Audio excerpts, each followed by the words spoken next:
Hello, today I'm going to show you in this video how to make a professional looking yo-yo case for all those yo-yo professionals out there. I'm going to show you a couple of ways of doing it. I've got two cases I've made. I'm going to show you this one first and then another one at the end of the video which I made. I'll show you all the ingredients, if you will, what you need to construct this piece of beauty.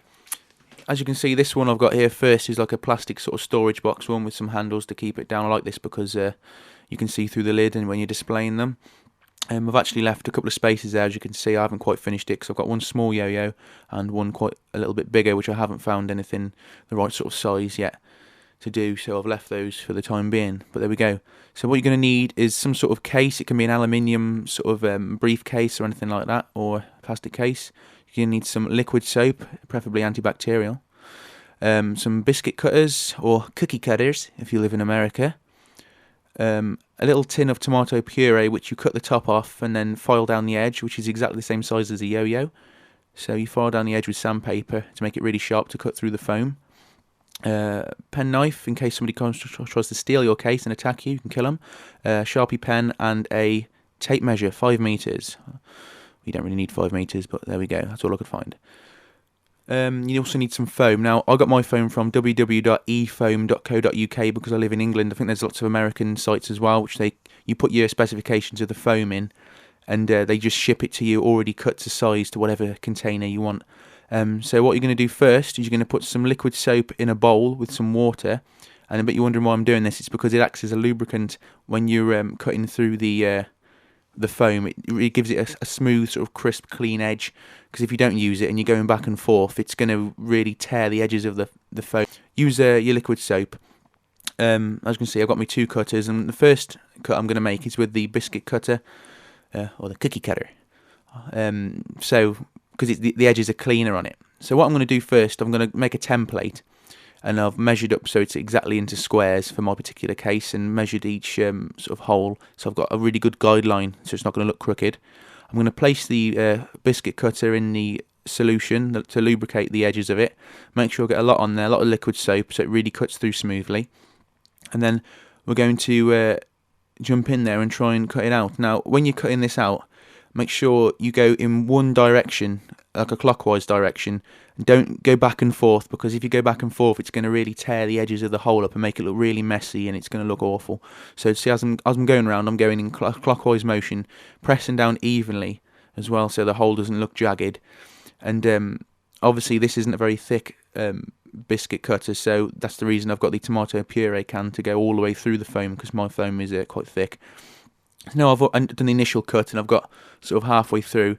I can lift the template back a bit to try and get a bit more of a good angle on it with the tomato puree can. So there you go, as you can see, I've gone halfway through there, and I'm going to take it out going clockwise as well, never go back, never turn it back. Now I'm going to lubricate the tomato puree can with a bit of liquid soap, antibacterial, and then I'm going to place it in the already cut hole, which I've done there, and then straight down with a clockwise motion, never back, never move it too much, just always clockwise, and it cuts straight through. This foam is pretty good for cutting, really, because it's a high density packing foam, which I've ordered.